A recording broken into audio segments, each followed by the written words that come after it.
You know that Keeley Companies is all about fostering the world-class culture through their incredible cultural pillars. Well, it was time to add a seventh cultural pillar, Keeley Green. Guided by the mission to raise the sustainability standards by which they design, build, operate, and live, Keeley Green is dedicated to using a holistic approach to leave a positive impact on our environment, create a future that is sustainable for generations to come. In the words of Rusty Keeley, we are just getting started. You can learn more about that just getting started mentality and all the work they do by visiting my friends at Keeley Companies online at KeeleyCompanies.com. Welcome to the Live Inspired podcast with John O'Leary. John is the #1 national best-selling author of the book On Fire. He's a world-class inspirational speaker, and he's the host of the Live Inspired podcast. John interviews extraordinary individuals on their life story so that you can wake up from accidental living and more fully live your life story. Here's your host, John O'Leary. Hello, my friends, and welcome to the Live Inspired podcast with John O'Leary. Our guest today is one that you are most certainly familiar with. He's a great man and an awesome actor. Neal McDonough is an award-winning actor known for his memorable roles. You may remember him in Band of Brothers or Justified or Desperate Housewives or more than 150 other films and television credits. Beyond his on-screen success, though, Neal is a devoted husband. He's the father of 5. He's got me beat by 1. He is a storyteller whose real-life story rivals any script he's ever brought to life. Today, Neal joins us to share how a chance meeting in Europe with his wife, Ruvé, changed everything, why he walked away from roles that did not align with his values, and how nearly losing everything brought him deeper forward in his faith, in a stronger marriage, and in a renewed purpose, not just for work, but for life. You'll also hear about some hard lessons he's learned from Hollywood legends, projects that he's now creating to inspire others, and why he believes resilience starts with knowing who and whose you are. My friends, if you, and who hasn't, has ever faced setbacks, questioned your worth, or wondered how to begin anew, this conversation today with Neal McDonough is for you. You are going to leave reminded that your values still matter, that your circumstances don't have to define you, and that your best is yet to come. I met Neal at a Hollywood lot. That's right, baby, big time, on the showing for the first time of Soul on Fire. I was captivated by both Neal and his wife, Ruvé, and today in hearing your story, you're going to know why. So brothers and sisters, family and friends, buckle up, get ready for the ride of a lifetime as I bring on my friend, now yours, his name, Neal McDonough. Neal, welcome to Live Inspired with John O'Leary. Thank you, John. Thanks for having me on the show. Much appreciated. Let's have some fun. I already have. I'm already laughing. I've already begun crying a little bit because I know your story. I know your heart. But if you and I bumped into each other in maybe some airport or grocery store, and I said, man, I'm John, and I told you a little bit about myself, and you said, I'm Neal, what would you say about yourself? I get a great partner. I'm a lucky dude. That's what I start with. I've been blessed to have had sizable ups and sizable downs in my life. As I think we all have, right? So it doesn't make me special. We all take lumps. That's part of life. It's how you get back up that defines what kind of man you are, or what kind of woman you are. Luckily, when I fell, I had someone like Ruvé, my wife, pull me up and dust me off and say, you got this, pat me on the butt and send me forward and go.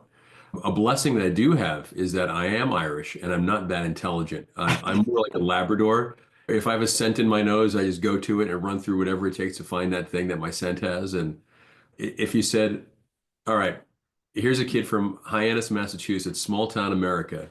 You're going to be in 150 movies and TV shows and own some companies and have this life with this amazing partner and have 5 glorious children. I would have said, you are out your mind. And here I am. And that's my life that I've gotten to this point, and I don't take it for granted. If anything, it humbles me even more to know that God has blessed me. And I said to my daughter Catherine last night, we just had this conversation of, do you understand how fortunate we are to be exactly where we are right now? To be a tight family in the amazing country of the United States of America, where everything is possible. My parents came over from Ireland. We'll get into that later, but they came with 12 bucks in their pocket and they made something for themselves and their 6 children and instilled the values of what it's like to be an American. It's not lost on me or Ruvé or our kids to have the blessings that God has given to us and the fortunes that we've had, and sometimes the fortunes have been taken away. It makes you appreciate the fortunes that much more when you get it back again. And it makes you realize there's a lot more importance to life than stuff. Right. We spend a lot of time worrying about what's our next shiny widget instead of how do we take care of our family better? How do we be a better friend? How can we be a better husband or wife or coworker or whatever? And it's all through faith. And that's, I'm sure, we're going to get into in this hour, John. Well, you whispered about the folks coming over with 12 bucks from Ireland. So let's roar about it a little bit. Why don't we talk about Frank first? I know you broadly talk about your parents, man, but I want to hear the heart of this guy and the dad he was and the immigrant, man, the example he was. So tell me about Frank. Back in Clifton, Connemara, where he's from in Ireland, his parents had a very sizable ranch, horses and sheep and all kinds of great stuff. And during the war, when there was absolutely no food left in the town, they realized, well, the only thing that's left to do is slaughter all the horses and feed everyone in this town. And we won't have any money left, but that's the right thing to do. And that's what they did. And as soon as the war was over, basically, my grandfather said, all right, all of you 11 kids, there's nothing left here in Ireland. Why don't you go spread your wings and go someplace else? So most went to England, Canada, and the United States. And when my dad came over, he walked straight into the army office and said, make me an American. And they shipped him overseas for 7 years. And literally, I joked to my dad was the original Captain America. He was the guy who came back so proud to be an American.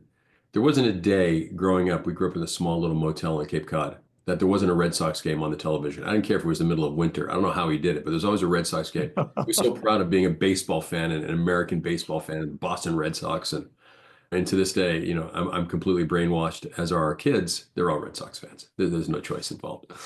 But he was fine with that because the alternative in California is not very attractive to me either. So I'm glad No. you're Sox fans. No. And he was just this hardworking guy. Work hard. He told me before I came out to Hollywood, if they give you $1, give them $2 worth of effort.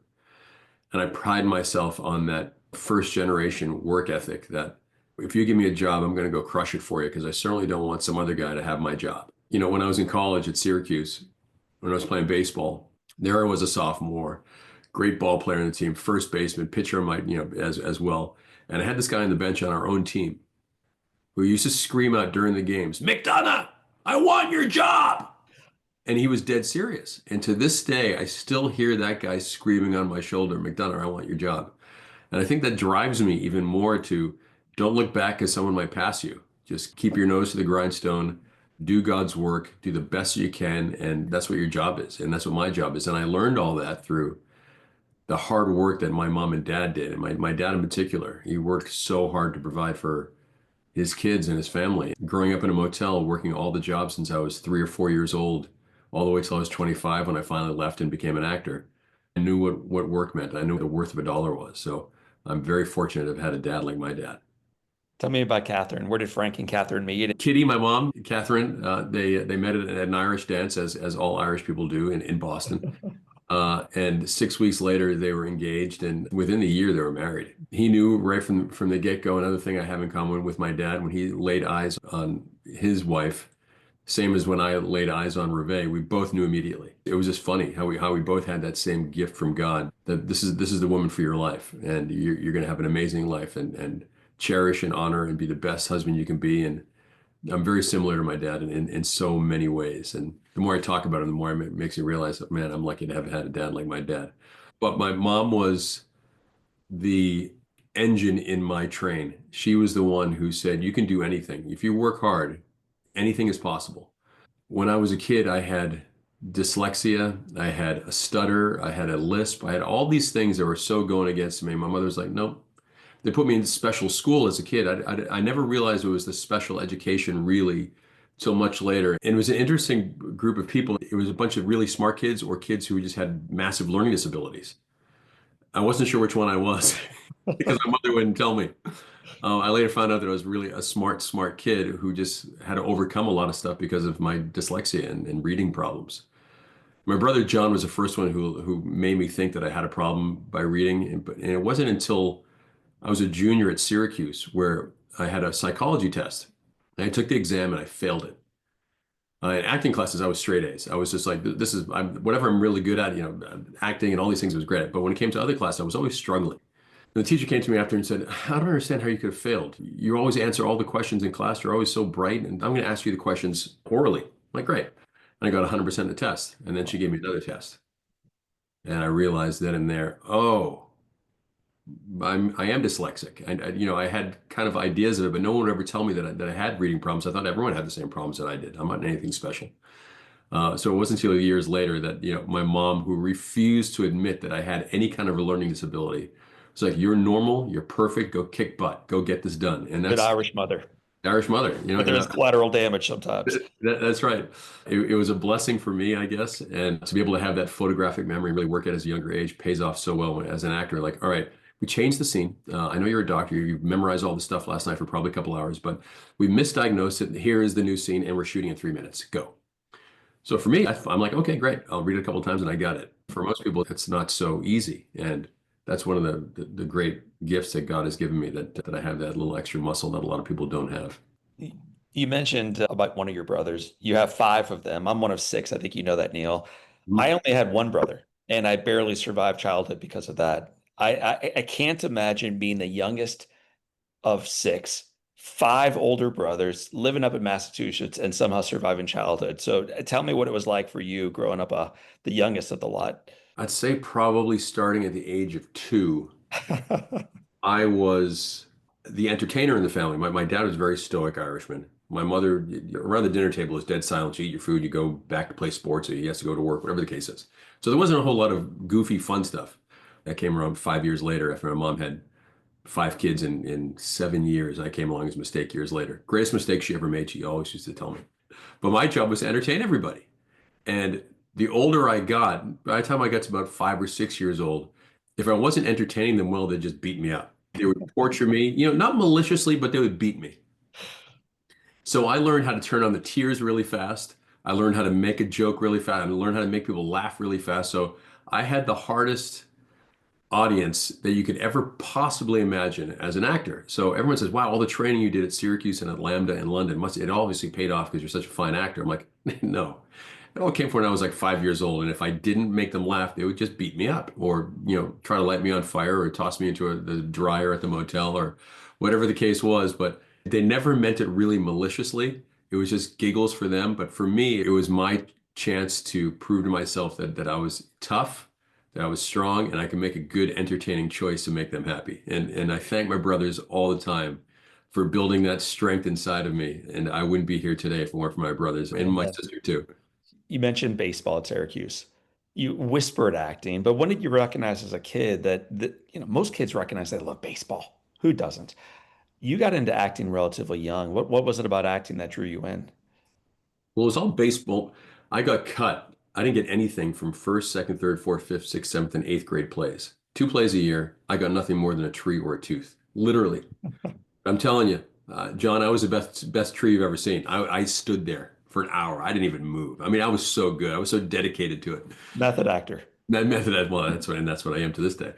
But before that, it was all baseball. I just wanted to be a baseball player. I remember now that Jaws has its 50th anniversary, tells you how old I am. I was 9 years old at the time, and we had Sandlot baseball off of Finney's Lane, this street that I grew up off of. And me and the guys would go play baseball every day or play football at certain times a year, whatever the case is. And I remember all the guys saying, all right, we're not going to play Sandlot this week. We're going to be in a movie. I'm like, what? Because yeah, we're going to be in this movie called Jaws that they're shooting here in our hometown. We're all going to be in the movie. They're paying us $10 a day to be in the movie. I'm like, but what about baseball? He goes, well, we'll have to wait for baseball. I'm like, come on with us. I'm like, I'm not going to be in a stupid movie. So I went to the field by myself every afternoon, 3 o'clock, hitting fungos in the air to myself, doing play-by-play, running around our fake bases, all that kind of working up a lather and sweating. I'm like, I'm going to be better than these guys when they get back in that stupid movie. 30 years later, there I was on the set of Band of Brothers telling Steven Spielberg about the stupid movie that I was almost in all those years later, Jaws. And he laughed. And since then, Steven's put me in, I've been in 5 different movies and TV shows with Steven Spielberg. So baseball to me was everything. But then when I got to high school, I auditioned for Charlie Brown and to audition for the character of Snoopy. And my mom was a pretty good piano player. We sat at home and she worked the numbers with me at home. So I went in for the audition. And at this point, I'm fearless. I'm like, I'm probably going to get cut, but I'm just going to give it my all. I don't care if he likes me or not. And this is what I've carried on in my career. I could care less if you like what I do as an artist. I'm doing it for me. It's very selfish. Oscar Wilde once said, art is absolutely useless to anyone but the artists themselves. So you're supposed to go into your own self and pull up all your own stuff and not worry if someone likes it or not. These are your choices. And if you're commit to it, then that's everything. So I auditioned for the play and the director's like, John Sullivan, God bless his soul. I wouldn't be here without him either. So who are you? I'm like, I'm Neal McDonough. We go, great. You just move here? I'm like, no. Well, how come I've never seen you in any of the plays? I'm like, I know. They've never given me a shot. He goes, you're really good. You want to be Snoopy? I'm like, yes, I would. And the first night I did the play, I got a standing ovation. My mom was in the front row, and I knew right then and there, I think I found something that I love to do. People love when I'm up here doing it, all coming from either you make me laugh at 5 years old or we're going to torture you. Right. And it wasn't from a place of fear. It was, I've done it already. This is just a natural progression to where I am now. And then throughout high school, it was all baseball and theater. Can I ask you about that? I would have imagined growing up on the East Coast with immigrant parents and all these boys around you that there would have been steep pressure to follow baseball, not acting. In particular, back when you were growing Well, up, and now it's a little bit different. I mean, we've really celebrated the craft, but you had a chance to go into baseball or a chance to go into acting, and yeah. they really encouraged you not only to follow the money, but really follow your dreams. Like they gave you permission to do what you wanted to do. That Yeah, I think surprised by me. being the sixth kid down the line, they're like, we're tired. Do whatever you want, kind of thing. But I don't think it was that. I think it was they knew that I was different. And my dad wanted me to go to West Point. My dad wanted me to go to Ivy League schools. My dad wanted me to do this. But he knew what I wanted to do, and I wanted to entertain. For me, pitching a baseball was such entertainment because I would put on a little bit of a show. I would laugh at batters and they would try to swing at my knuckleball and they couldn't hit it. And I would just kind of like slightly embarrass guys. There was just something about being on stage in Yeah. baseball with the limelight is right on you. What are you going to do with your lines? Well, my lines were when I was playing baseball was I'm going to deliver this pitch like a perfect line. They were so similar of being on stage and being on a mound. And I loved them both dearly. And after playing baseball at Syracuse, I'd finished. That was it. I was all done. And I came out to LA finally. My first audition in LA was to play Lou Gehrig in the Babe Ruth story Hmm. on NBC with Stephen Lang playing Babe Ruth. And my cousin, Liam Monahan, who lived right around the corner from me, he said, I read in the Cape Cod Times, they're looking for Lou Gehrig on an open call for this movie. So I flew out to LA and I got it. And my first audition, I went in there and I got the part. And when we were having our training sessions and having all the baseball sequences, it was like the best baseball players, ex-college, ex-pro guys were all there. It was really great stuff. And there were scouts there. And this one scout from the Pittsburgh Pirates is like, who are you? Why are you not playing baseball? I'm like, well, I'm here. I want to be an actor. And I'm like, well, yeah, but I don't think I've ever seen anybody throw a knuckleball like you can. I mean, you should be playing baseball. I'm like, oh, okay. He goes, well, I'm going to sign you to a contract right now. I'm like, fine.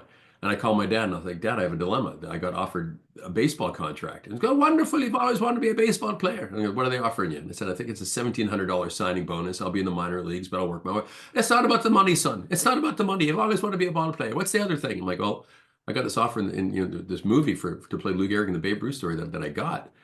And he said, well, what are they paying you? And I said, $50,000. And he hung up on me.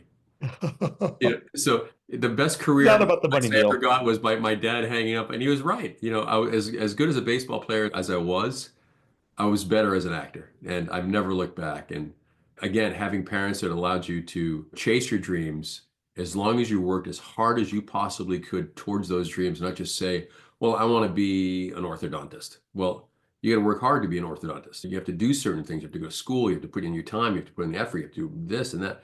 Well, it's the same thing as being an actor. And everyone thinks, well, it's so easy to be an actor. Well, no, you have to learn technique. You have to learn how to act on stage. And then you have to actually learn how to act in front of a camera, which is completely different. I love the nuances of both. I love being on stage and the bigness of stage, but I love the minutia and the small little movements of being on camera and to tell a story that way. I can geek out for hours talking about the craft of acting because to me, it's almost becoming a lost art because a lot of kids nowadays don't take the time to go to school, don't go to Syracuse University, don't go to London Academy, don't find schools and immerse themselves in it and allow themselves to fail. Because once you go to a school like Syracuse and you're with the top actors in the country and you stink it up on stage in front of the whole school, it hurts. And Mhm. you got to do two things are going to happen. You're either going to quit because the professors have just ridiculed you. Like, that's not acting. That's terrible. Get off my stage. It was brutal.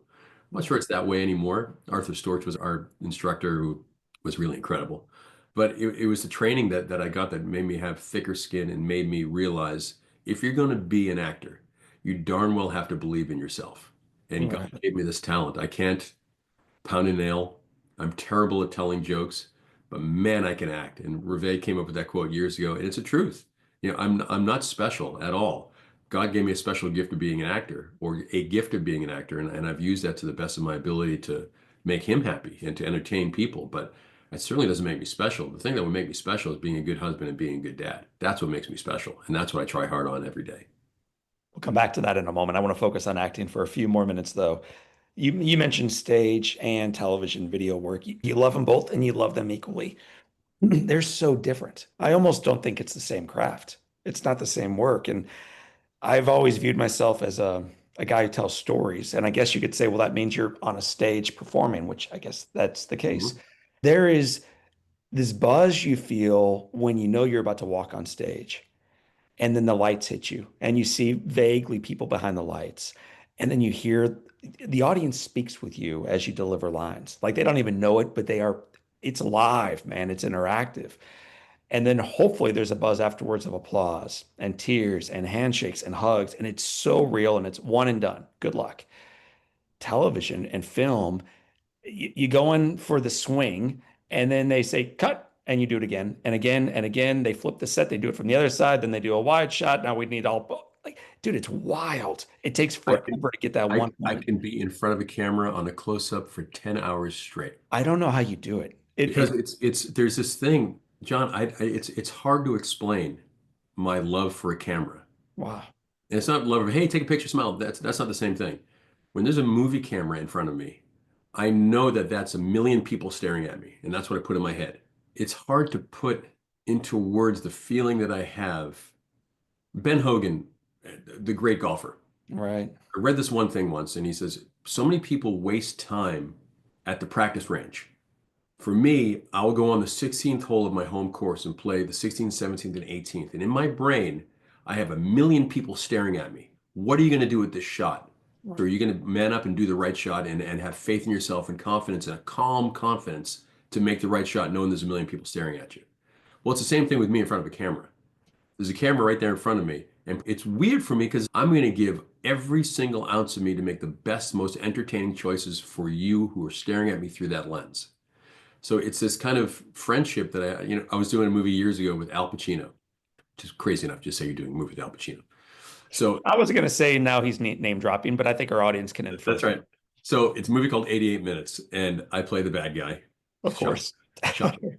And there I am sitting on this gurney, and there's 100 people. I'm about to be killed through lethal injection, as it happens to me in my career. And I'm sitting there on the gurney and they strap me up and they put the heart monitor on. My heart monitor is like 86. And I'm like, because I'm just like, oh my gosh, Al Pacino's here. Whole thing's going. The camera's not there yet. And all of a sudden they said, all right, let's bring the cameras in. The camera comes in. Camera's on me now. And action, we do a take. And after the take, I look at my heartbeats per minute. It's 61. Wow. I was like, wow. I just realized at that moment there that my heart rate goes down. And people say, well, as an actor, your heart rate goes up to like a jet fighter heart rate. Mine is the opposite. Mine's like, oh, this is my happy, calm place. There are no phones, there are no computers, there's no gadgetry, there's nothing in my way. The only thing I have right now is me, a camera, and an actor. I just feel it in myself right now. I just felt myself just calm. And so you put a camera in front of me to know how to emote, to know how to draw a reaction out of the crowd. I know how to do those things so darned well because I practice it so much. Sitting at home on my iPhone, watching great old movies. I learned it mostly from watching my kids' animated cartoons. You go to a Pixar film, They know how to manufacture an eyebrow raise or That's right. anything to get a reaction out of the audience. So I'll be watching Woody in Toy Story. I'm like, oh, wow, That's that's a good. great color. That's a great movement. That's a great thing that he did right there to extract an emotion out of the audience. Like some guys can work on their old cars forever. I can tinker with thoughts and ideas and approach to a camera and to a character and how to pull an emotion, or I geek out on it, and I can Right. do it all day long, always. And I feel like I'm just starting to get good at it now. Well, I bought two video series in my life. One was Burns, the baseball series, which was Oh, awesome. Ken Although it Burns, was a little too focused on Boston, but we'll come back to that later on. isn't it so beautiful? The other series I bought was Band of Brothers. And man, I could geek out with you on that for the entirety of this podcast. But rather than focusing on that series or the incredible guys that you portrayed, it changed your life in more ways than one. You meet, as you alluded to, Ruvé.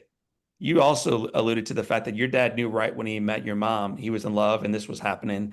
You said, right when I saw her, I knew she was the one. Would you tell me about that? For most of our listeners and for the guy asking the question, that doesn't make a lot of sense. So it's funny, being an actor, I don't watch really anything that I do because it's really painful at times. And something like Buck Compton for Band of Brothers, there's a 7 month buildup to I knew when I had the PTSD, and I knew when I saw my buddies get blown up that this moment was going to happen. So I kind of lived with this moment for 7 months and the breakdown of the character. So if I look back at Band of Brothers, I know exactly what thought was going through my head, exactly to the second. I know what music was going through my head. I know everything. So as a method actor, you pull up all these things that are real to you in your real life, and then you emote it in front of the camera. It's psychoanalysis without a doctor around you to help you get through it. Hmm. It's painful at times. It's brutally painful at times. If you're really going to be a great actor and you really want to get to the truth of a character, you got to get to the pimples and all. You got to get really to the underbelly of everything and dredge it up. And that's what I had to do with Buck Compton. And that was hard. But when I think about the first time that I laid eyes on Ruvé, I know exactly what was going through my head. I know exactly what was going through my heart. I know exactly this jolt of lightning that went through my body. Like, what is that? And there I was, 34 years old, 33 years old at the time, never been married, close a couple of times, but I just pulled the plug at the end on these things. I was like, I don't know. And I was dating this other girl at the time that I thought, oh man, I'm 33. I should probably get married. I just don't really love this girl, but I want to have kids soon. And there I was, first night on Band of Brothers in London on St. Patrick's Day. Good day for the Irish. I get out of this cab with two of my friends, and I see this girl with a clipboard and this long black leather coat and black leather boots, and I was just gobsmacked. I have a gift for the gab, being Irish, so I can speak myself through any situation. I was useless. I was absolutely useless, John. Finally, my first line out of my mouth was, because she's 6'3", gee, you're tall. And I've never heard that, man. Neal, and, that's so and I lame. could feel the embarrassment going on my cheeks, and I turned around, I'm about to go to walk away, and she said, "And you're American?" And I turned She's back to really her, and I six looked in three. 6'3", and I looked into her eyes, and that was it. And we hung out for a couple of minutes. And the next day, I was off to boot camp for 2 weeks, and all I kept talking about was this girl that I had to see this girl. I had to see this girl. Running all the miles, getting beaten up, lost my teeth during Band of Brothers, machine gun smash. Still, all I can think of was this girl, Ruvé. I thought her name was Sarah at the time, which was a whole different thing, but Ruvé. So finally, the night we get back from 2 weeks of boot camp, all the guys hadn't seen a girl or had a drink or anything. We all stunk. We went home. We had a place we're all going to go to that night. All the guys were in suits and ties. It was a big night. We're going to have a great time. And I said, you got to make sure that this girl, Ruvé, is at this party because I need to see her. So finally she shows up, and there she is walking down in this beautiful green dress. And I sat with her for another couple of minutes. And I knew for a fact, the 2 weeks of thinking about it, I knew for a fact that this was going to be the woman for the rest of my life. So I said, there's something I have to do right now. So I have to leave. And as I'm leaving, one of the guys, Jimmy Matteo, who was driving nuts on the boot camp, he goes, where are you going? I'm like, I got to do something. He goes, that girl you're talking about, that's her, right? I'm like, yeah. Well, why are you leaving her? She's right there. It seems like you're having a nice time. I'm like, Jimmy, there's something I got to do. So I walked back to my flat in London. I called the girl that I was kind of dating at the time. I said, look, I got bad news for you. I'm getting married. What? how long have you been cheating on me for? I'm like, I haven't. I've known the girl maybe 10 minutes my whole life, but I know I'm going to spend the rest of my life with her. And there's nothing that she could really say. She says, okay, well, have a great life. Wow. And boy, have I. You think of the 25 years we've been together, not just the 5 kids, not just all the places we traveled to, not just all the Right. people that we've met and the food that we've had, the things that we've seen, but also the obstacles we've had to overcome, the bankruptcy that we had when they took everything away from me because I wouldn't do certain scenes. All the things that we had to get through in life as a couple, we've been tested and tested and tested and tested. But the one test that we pass every single time is our love for each other. And that's a test that will never fail. I love Ruvé more today than I did 25 years ago. And I guarantee you I'll love her more tomorrow than I will today. And Wow. and that's the way that So I want to ask you about that because you're saying that, and I've heard you say it before, and some inside baseball right now for our listeners and viewers. You and I met physically about a month ago in Los Angeles at the Sony lot. And so it's this room full of actors and producers and folks who are involved in Hollywood. And I didn't know almost anybody, but as I'm bumping into people, I recognized you right away. And then I recognized someone far more attractive than you right away in Ruvé. She's stunning. But what I remember most about bumping into both of you is the way you looked at each other. And an actor can act for a while, but man, as you were moving around that room, Neal, like the two of you are passionately still in love with one another. It is obvious. I've yep. never met you before, and it's very obvious to me you are in love with this woman and she with you. What is it that you two do in your marriage, 25 almost years in, that you recognize, well, I think this is one of the things we do that might benefit others? We listen to each other really well. We try to get at least one night a month away from the kids. That's just our night, just to do whatever. Go someplace, stay a night in a hotel, wake up, have breakfast in bed, and watch a movie and laugh and kind of rejuvenate. We did it 2 nights ago. I like doing it twice a month if we can, because we're busy. Revé is not just running the household of 5 kids and Right. scheduling everything. If you look at my daily calendar, everyone says, "What are you doing on Friday?" I'm like, "I have no idea. It's only Wednesday." Revé's, I haven't finished my schedule yet today. And if I don't look at the schedule and I make a mistake, I hear every single time for Revé, "Did you look at the schedule today?" "No, I didn't, honey. Sorry." "Well, can you look at the schedule, please?" And then I'll realize, oh, I'm on with John O'Leary at 10 o'clock. Oh, gosh, I forgot about, I got to shower. I got to get ready. So all these things that she puts in front of me and the kids. So that's just that. That's just running a household of 5 in this day and age. 2 years, almost 3 years ago, I got down on one knee and I said, "Will you manage me?" I fired my manager and my agents. And for the last 2 or 3 years, it's just been every phone call that comes in, Ruvé takes it. Every email that comes in, Ruvé takes it. And we talk about projects that come in. We talk about scripts. I'll read the scripts. Say, "Look at this. Have you looked at this one? Honey, did you look at that?" "Oh, I gotta read it now." So she's constantly in my corner, Mm. pushing me for excellence. And then we produce our own movies together, which we're about to produce our 10th movie together in 4 years. It's kind of remarkable how fortunate and lucky I am to have a best friend and a love of my life that I think it would drive most people nuts if you spent this much time with each other, talking to each other on different levels. There's the Ruvé and Neal, I love you so much, happy time. There's the we're stuck to the schedules, do the schedules. There's the we got to pretend that we're this young mogul couple that are taking over Hollywood by doing films that give glory to him, yet giving glory to each other and enjoying the whole thing. That's a lot on one plate. For And sure.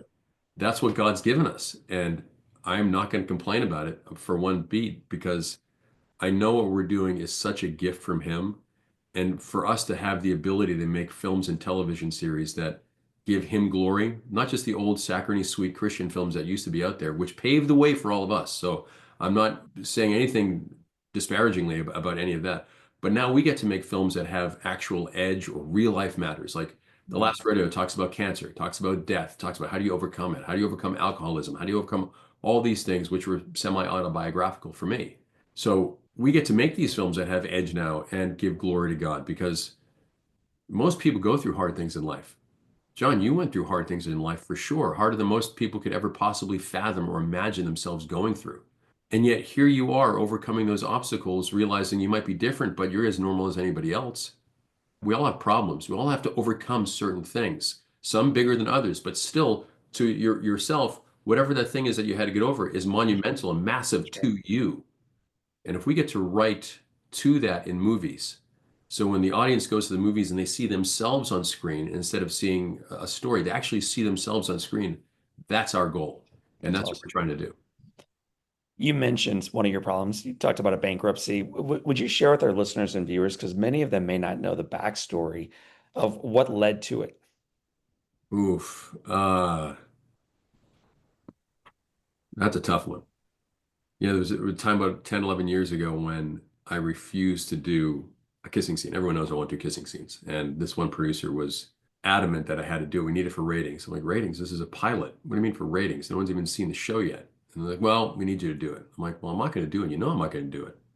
Well, if you don't do it, we're going to fire you. I'm like, okay, well, then if that's the case, then fire me. Well, then you're fired. Uh-oh. And I remember getting on the plane. I didn't tell Ruvé. I remember getting on the plane home, and I just wrote a film about this moment.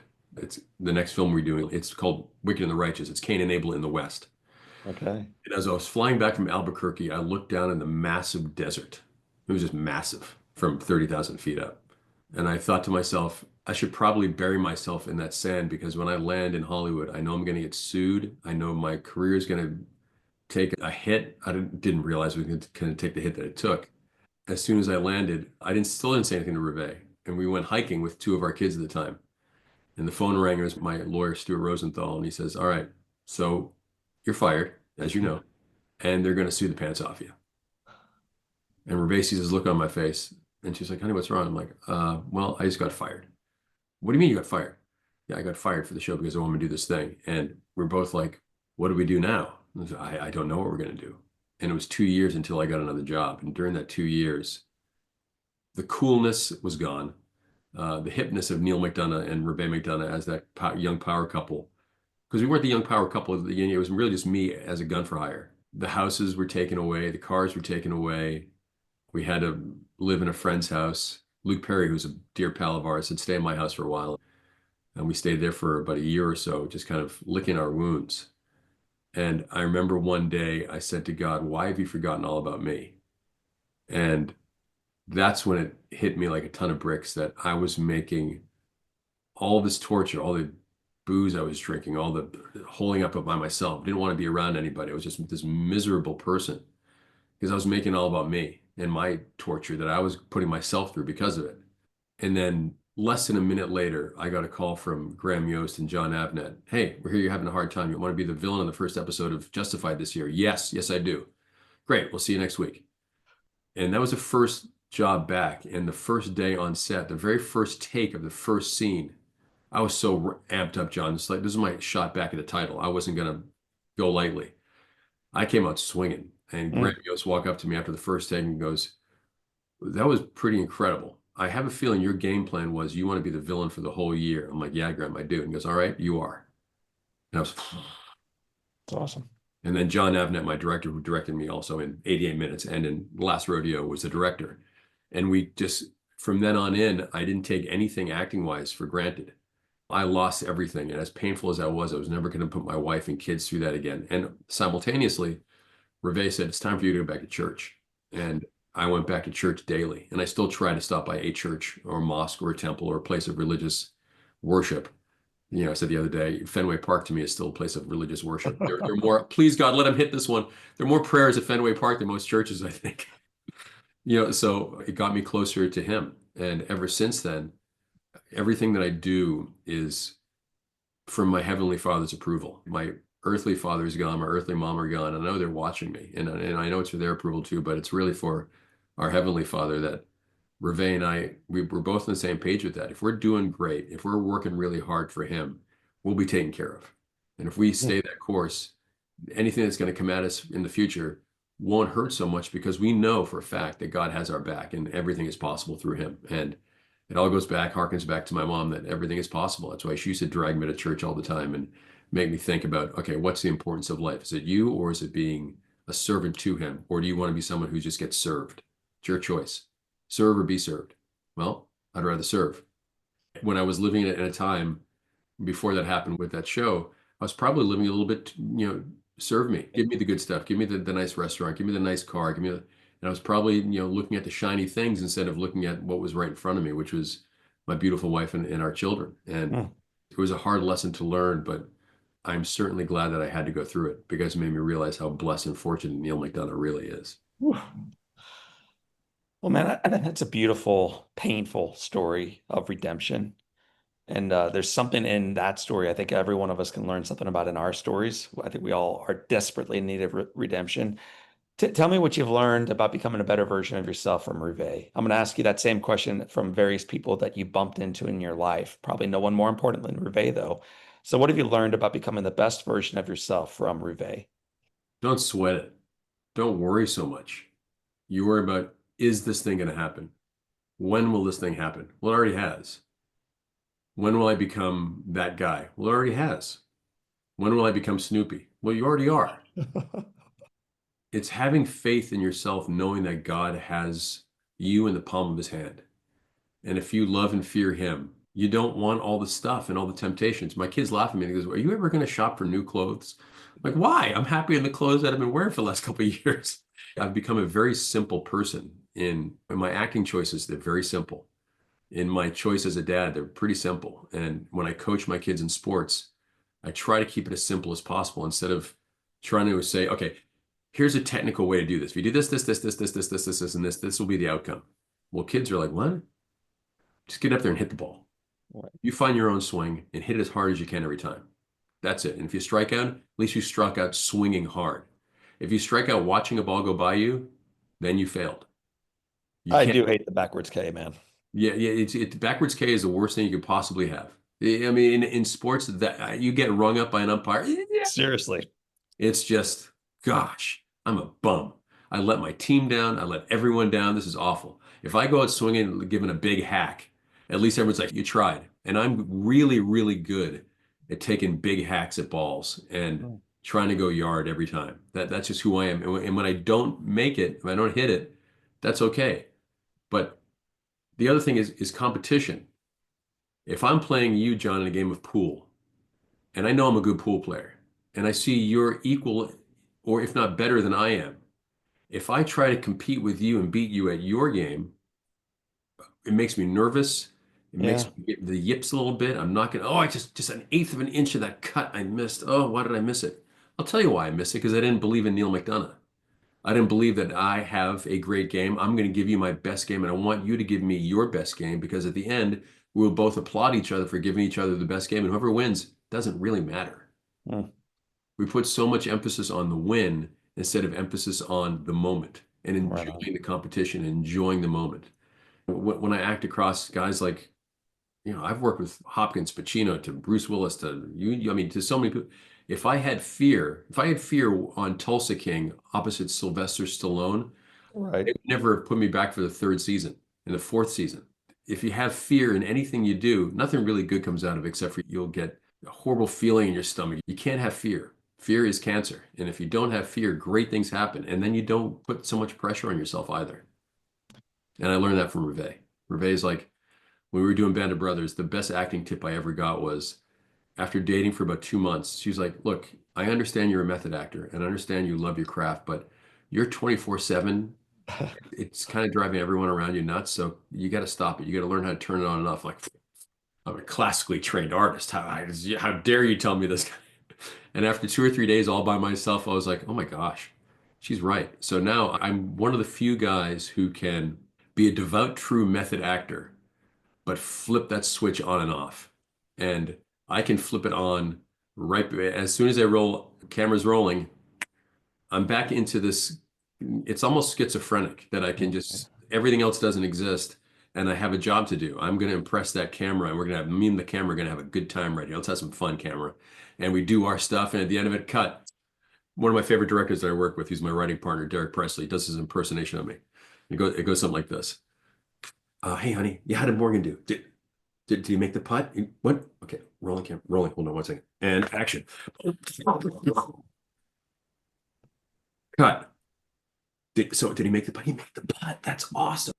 So I can go in and out of actor to real Neal so quickly. And most actors are like, I don't understand how you do that. I'm like, it's just a muscle that I built out of necessity, or else I was going to drive Ruvé away from me, which was not going to happen. Ruvé has taught you quite a bit, clearly. What did you learn about becoming the best version of yourself from a guy named Clint Eastwood? Oh boy, he called me out. So we did Flags of Our Fathers. And we saw each other a year or two later, and we're talking, and he finally came and said, "You're lazy. You're lazy, Neal." What? You're lazy. I'm like, what do you mean I'm lazy? Because you're just a gun for hire. You should be writing your own stuff and producing your own stuff and doing things more than just being a gun for hire. I'm like, I'm a working actor. This is great. Finally, when all the things went down with that show, and I started to make the comeback, and I went up to Canada for years and did all those DC comic shows. I was starting to come back, but I still wasn't there yet. It was COVID, where on New Year's every year, I jump into a body of water wherever I am, freezing, break through ice sometimes, and sit in there and think, all right, God, what do you want me to do this year? And I was in our cold pool up in Vancouver on New Year's. And I said, all right, God, what do you want me to do this year? John, I tell the story and people think I'm nuts, but that ice cold pool turned into a hot tub. And I heard him say, make films that give glory to me.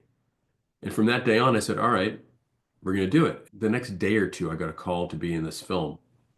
And halfway through the film, this idea was going through my head. How do I make a film to give him glory when this character is a hitman about to shoot a 15-year-old kid to do his job?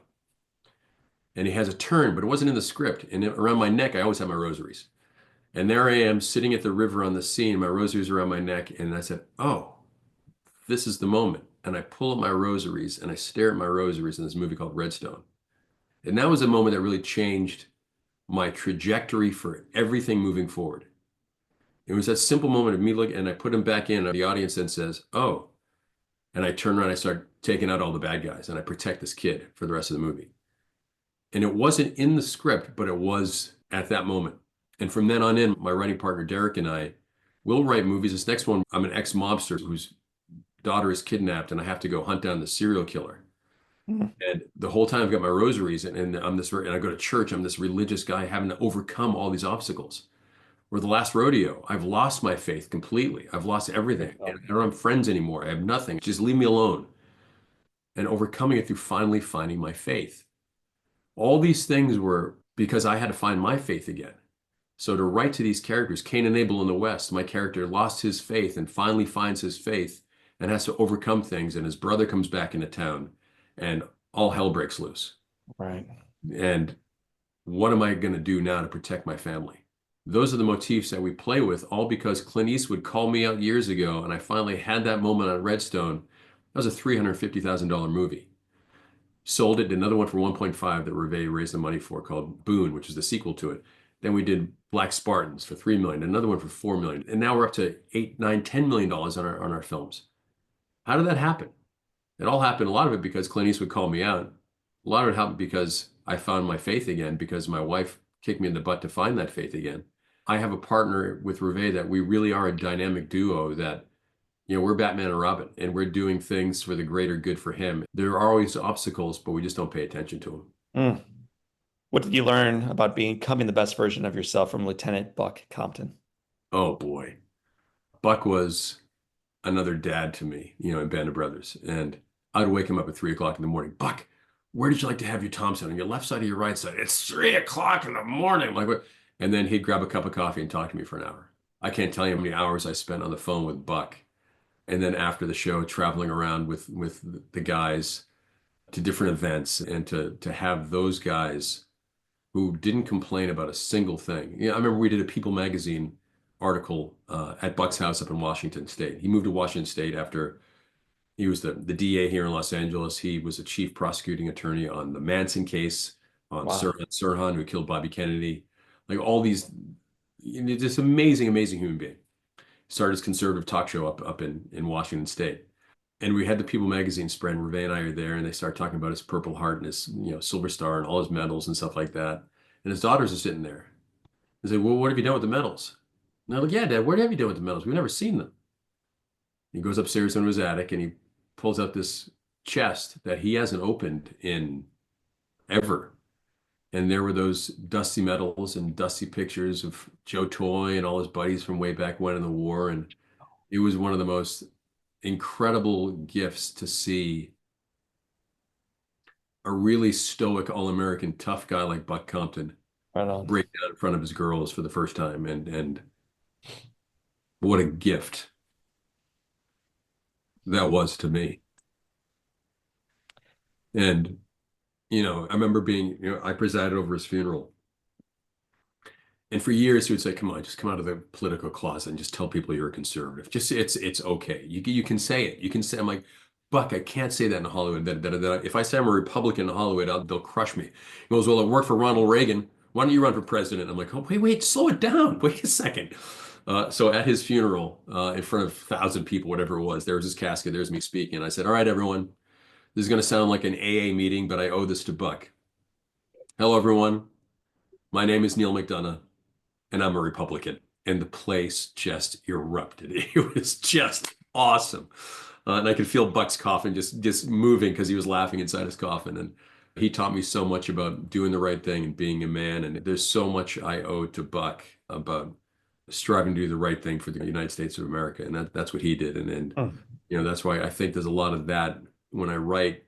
There's that all-American flair in what I come up with and the ideas that I have, because I am so proud to be an American. I am so proud to have two immigrant parents who brought me up, understanding what it's like to be an immigrant. Being an immigrant Irish person in Boston back in the 40s was not an easy thing. And my parents worked their way through it and worked hard, and here we are today. Neal, a few moments ago, you shared that 2010, 2011, you're on your knees, not even really praying as much as complaining. And you're saying, where are you for me now?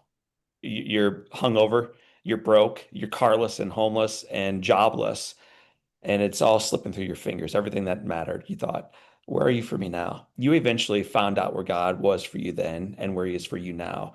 For our listeners and viewers who are wondering where God is for them now, Ruvé never showed up for them.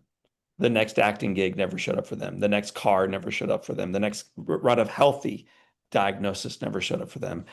What's your encouragement for those of us wrestling with our faith or lack of right now? Again, yeah, I had Ruvé. Most people don't have that. Most people don't have a cheerleader in their corner saying, come on, you got this. Dust yourself up, man up. I like cigars. She bought me a lighter years ago. It says man up, and I still have it in my closet. I remember I went through security once at an airport, and they were about to, you have a lighter, you can't have a lighter, and they're about to take it away from me. And I begged to please, you can't. This just means a lot to me. They had to call the supervisor over. And I had to tell the story about the man up lighter. I never told Ruvé that story, but it was manning up and getting back to who I was, not who I wanted to be or who I thought I should be. And who I was this little kid who used to love to go to St. Peter's Church in Boston, or used to go to Our Lady of Victory back in Hyannis, or St. Francis Church. Those are always, I'd love to go into church and just sit there by myself during the off hours, because Catholic Church is always open every single day. And to sit inside a church by yourself with your thoughts and to be able to talk to God, it is such a gift.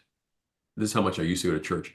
We'd go on strolls every day. And during the strolls from our house in Hancock Park, I would always go to St. Brennan's, where it's nice and cool inside. And I would just walk around in the stroller forever as they were sleeping, because it was a nice, cool, quiet place. It was hot outside. And then I would have my thoughts and prayers and talking to God. Well, I think I started less and less time going back to church and more thinking about what's the next thing, what's the next cool widget that I should buy, what's the next thing in life, and I think I lost track of who I was.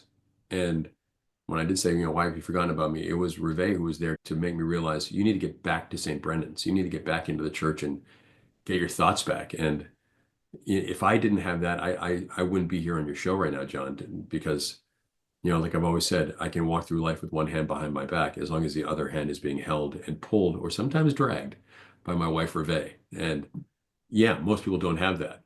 So you have to find that inner strength. As much as I had Ruvé, I still had to find my inner strength. I had to find what was my worth. I had to find, what am I good at and what am I not so good at? Let's delete the not so good at things, and let's concentrate on the good things. And that's being a husband, being a dad, being a coworker, and finally doing projects that give glory to him. That was a big monumental shift in thought process. So for anyone who is going through problems, lean on someone who does care and love you so much. And that's hard. When you're going through problems, it's hard to open up. For me, my opening up was opening up another bottle and getting through my situation by myself. Well, that was stupid. And it never works, ever. 10 years sober now. And it's like, I can't believe, when I think of drinking now, my stomach starts to churn, because I know it's toxic for me. Does it work for some people? Sure, yeah, but it didn't work for me. It was a faith that I had in someone bringing me back to faith, and then knowing that God was there with his open arms saying, okay, welcome back. Now let's get back to work. Let's figure out who you are. Now let's make you the best version of you possible moving forward. And that's what I had. So for anyone who is going through struggles, whether you're Catholic, Jewish, Muslim, or agnostic, I don't care. Get into a Catholic church. Go to any church. I go to mosques. I go to temples. I go wherever for places of prayer. And once you get back into a place like that, the Catholic church at 2 o'clock in the afternoon is empty. Go in there with all your thoughts and talk to them and say, okay, how do I get through this situation? Because you're always there for me. I'm not always there for you. What can I do to fix the situation I'm in? And that's my big suggestion. You can talk to psychiatrists, great. You can talk to friends, great. But once you sit in it by yourself and take your sins and your thoughts and your prayers and your hopes and put it all in front of him, he'll sort it out for you every single time. You may not always love the answer, but it's always going to be there for you in truth and in black and white. Mm. Neal McDonough, my friend, and I think my favorite actor. I have 7 questions that tether all of our guests together. These are quick fire questions and answers. Buckle up. Here we go. Question number 1. What's been the most impactful book you've ever read? The Bible's the obvious choice, but everyone says the Bible. The Fountainhead is a book that I read years ago that, again, calls you out to be a man. Right. And to, as Howard Rourke, the lead character, was asked to, I think it was Peter Keating was his name, was asked to design, he was basically Frank Lloyd Wright, the story of Frank Lloyd Wright, design other houses for this guy, and goes, I'll design them for you, because everyone thought that Peter Keating was the greatest designer in town, whereas Howard Rourke was actually the great designer. He says, I'll design these buildings for you, but if you put my name on any of these things or anyone knows it's me, I will kill you. And then he'd go off and build his things that he thought was truly for himself, art forms for himself only. And when he finally went on his own and did his own artwork for himself and put his name on it, it was glorious for him and great things happened to him. Peter Keating fell off the side, but Howard Rourke became this incredible staple of what is architecture, which is Frank Lloyd Wright. So for me, it was, oh my gosh, I can't be Paul Newman. I can't be Robert Redford. I can't be Clint Eastwood. I can't be John Wayne, but I sure as heck can be Neal McDonough. And I'm going to be the best version of Neal McDonough possible. And that's kind of how I've always been. Since reading that book, I've always prided myself on being unique and being myself. And at a time, I probably lost that Howard Rourkeness in me, and I became kind of a Peter Keating for a while. Mm. That's when all the struggles happened, where I forgot to just be me and be the unique me that I am, the unique me that Ruvé met. And, yes. And that, I've been so blessed to have so many great movies and directors hire me, because it's that fearless uniqueness that I have in myself. Look, am I the greatest looking guy in the world? No. Am the most talented guy in the world? I don't know. Am I the most? But as Neal McDonough, no one else can be Neal McDonough, and I cannot be Al Pacino. I can try, but it'll be a caricature, and that's not acting to me. Neal, what's one positive characteristic you possessed as a little boy growing up in that motel outside of Cape Cod that you wish you exhibited as brilliantly today? At 6 years old, my mom used to make me show rooms. People come into the office and they say, well, can I see the room first before you stay the night? Sure. Neal, come out and show them the room. And by the time I got halfway to the room, okay, so we have HBO, we have a restaurant, we have a lake with jet skis, we have all these, and there's this freckly, red-haired little kid. I would sell anything. By the time they got to the room, they were already going to stay. They weren't going to stay one night now. They were going to stay 3 nights. And then see the room, and I'd say, you see the lake, it's beautiful, the sunsets. And I get back to the office, and my mom would be waiting. Because I'll stay for 3 nights. Your son's wonderful. So I learned at a young age, I can sell pretty much anything to anyone. And as long as I believe in it, and I believed that the Rainbow Motel was the greatest motel on the planet. And I believed it, and I sold it. And awesome. When it comes to characters, when I believe in my character, I will sell that character so well. And that's my job. Mm.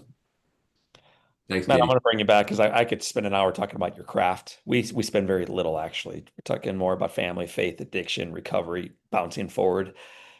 If your home caught fire and your babies are out, Ruvé's out, any animals you may have, they're all outside, but you have an opportunity to run back in and grab one item, what would you grab? Well, that just happened. We live in Gore Hills, California, and 6 months ago during the big fires, you could see the fires from our house, so we had to evacuate. And we did it fast. And Ruvé was like, all right, kids, grab one bag, let's go. Mm. And I said after, we should have opened the bags. We all gone through the bags to see what it was. And everything that was in my bag had nothing to do with me. It was my kids' baseball gloves. I went downstairs and got all their jerseys that they wore their whole life in all the sports, shoved them in there, a couple other little knickknacks, and my El Camino. Mm. And everyone got into the Suburban to drive away. And there was me in the other car in the El Camino because I wasn't going to let my El Camino burn. So it was all my kids' stuff and my Elko. And yeah, Thank you. What a beautiful answer. What year is the Elko? 81. I I had bought the a same El Camino in high school. It was the Royal Knight El Camino, which came up from 78 to 81 with a single headlights in the front. But they only made 450 of these with the SS version. I had it in high school and I sold it when I went up to college. I was playing ball. I didn't need a car. And ever since then, I would kick myself. And so for 20 years, I looked for this El Camino again. You can't find them. And I finally found one up in Vancouver. My son Morgan said, Dad, you're always looking at Florida or California. Maybe you'll find one in Vancouver. I'm like, dude, they're not going to have El Caminos in Vancouver. 3 miles from my house. El Camino, 25,000 original miles on it. Royal Knight with the flaming dragons on the hood. Brought it by the house. I said, honey, this is it. You don't understand, John. I have figurines and t-shirts, the Royal Knight and Black Knight and all this kind of stuff. And Ruvé was like, oh, honey, what are you going to do? You don't need that. What are we going to do with that thing? Like, I guess you're probably right. And a couple weeks later, on the anniversary of my first year being sober, she bought it for me, and there was a red ribbon on the hood, and it drove up. I was like, "Are you kidding me?" And I drive that bad boy every day. It's come on. it's pretty as much as possible. So that's my favorite gift ever. Great story. If you could sit on a bench on a gorgeous day and have a long conversation with anyone living or deceased, who do you want next to you? I know for a fact she's been with me the whole journey. I know for a fact she put Ruvé in front of me. I know for a fact she did all these things. So for her to sit on one side of a bench and Ruvé to sit next to me on the other side, I think if in fact I do get to heaven, that's the gift that I ask for, that the two of us can have a great conversation. Or if God said you get one gift, what do you want? It's simple. I would like my mom to come down for an hour, sit next to me on a bench and meet Ruvé for the first time. Oof. What's the best advice your mother ever gave you? Or if you want to go beyond that, best advice you've ever received. But what's the best advice little Neal ever received from mom? You're special and don't forget it. Amen. Pretty simple. We're all special. There isn't anyone on this planet, anyone who's watching this podcast right now, every single one of us is special in our own way. And it's okay to admit it. My brother Bob's every once in a while he'll call me and I might be down and he says, "Did you give yourself a kiss today?" And when my kids do something great, I said, "Did you give yourself a kiss?" Or where they're really down. So I give myself a kiss every once in a while, because I am special. It doesn't make me special in that, but I'm different special, and we're all different special, and we're all unique in our own ways. It's up to us to let that uniqueness come out of you and not worry what other people think. If you worry about what other people think of you, you'll never get out of bed. You'll do stupid things because you don't think you're special or unique. You are. God created every single one of us, black, white, red, doesn't matter. We're all unique and special. Be unique, be special. We get 100 years on this planet. Why sit around wanting to be special when you already are? What advice would you give yourself at age 20?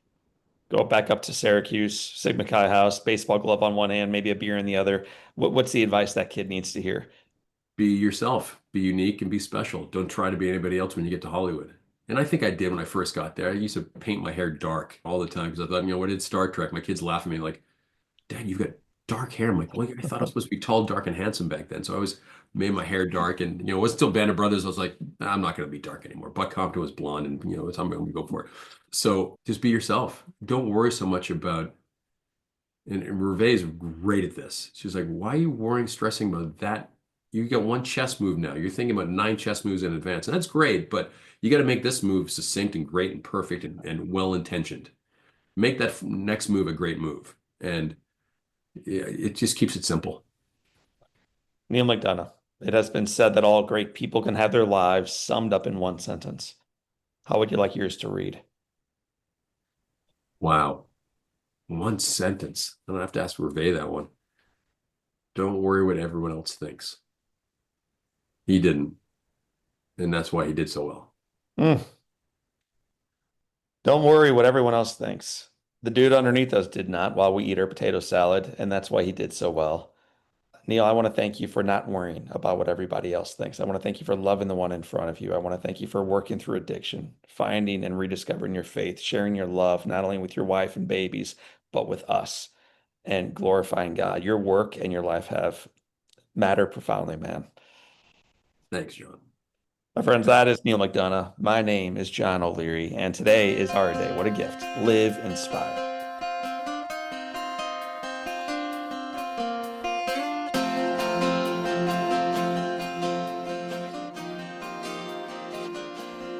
Well, I told you on the front side of the conversation, you were going to love it. I don't think Neal McDonough disappointed at all. What a joy it was today to spend a little bit of time with our friend. I first met Neal and his beautiful bride, as I mentioned at the introduction, Ruvé, at a special screening of Soul on Fire. In a room packed with incredible people, their presence stood out even brighter than the others gathered. You can see it in the way Neal lights up when he speaks about his wife and their 5 kids. You can hear in the way he talks about his faith, his work, that the platform he uses today is utilized not to glorify himself, but to inspire others to recognize the beauty in their lives. Neal is a gifted actor. Yes, that's true. But even more than that, he is a man deeply committed to the people he loves and the values he lives. Speaking of Soul on Fire, family, I am thrilled to share that beginning next week, we are kicking off a multi-week series featuring the voices, the people behind the powerful film. You'll hear exclusive conversations with the actors who brought the story to life, the director who helped shape it, the composer whose music moved it forward, and other key creative forces behind the film. These and this will be a behind-the-scenes insight that you won't hear anywhere else. So if you haven't done so already, do me a big old favor. Take a moment to follow or to subscribe on whatever platform that you're listening to me right now. Go ahead. I'll give you a moment. Follow, click, subscribe, click. That way you won't miss a single conversation in the inspiring new series. And by the way, it is inspired. It's awesome. Actors, directors, leaders, get ready. My friends, as a reminder, Soul on Fire will be in theaters nationwide starting October 10th, which is awesome. But I have maybe even better news for some of you right now. Ready? Did you know that tickets are already available? You can pick up your tickets for that opening weekend right now at soulonfiremovie.com. That's right. You can be one of the very first to see it October 10th, baby. Come on. soulonfiremovie.com. Get your tickets. But it gets even better. It's almost like the late infomercials. Ready? But wait, there's more. There's more. That's right. If you are ordering a group of 25 or more, you can access those theaters as soon as September 22nd for special access to that type of theater. To get in a couple weeks before anybody else, do me a big old favor. Go to soulonfiremovie.com right now and click the button for group tickets. My friends, it turns out Hollywood is a democracy. Did you know this? They will follow and create more of what you vote for with your time and your dollars. Right now, we're asking you to vote for the type of film that Soul on Fire is and bring your friends, your family, your places of worship, your schools, your business with you. Let's make sure they know that this is the type of film we want more of. Let's change the world one life at a time, starting with our own. Let's do so right now by going to soulonfiremovie.com. I'll see you there.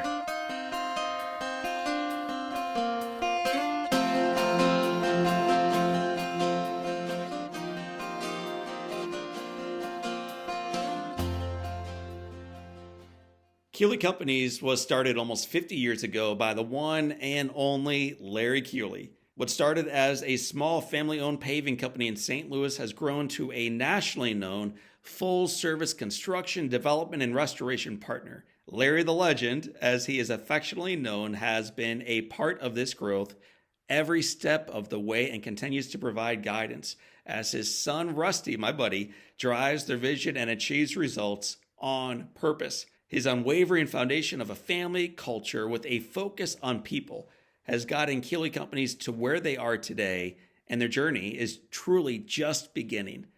To learn more about Larry the Legend and Keeley Companies, check them out at KeeleyCompanies.com.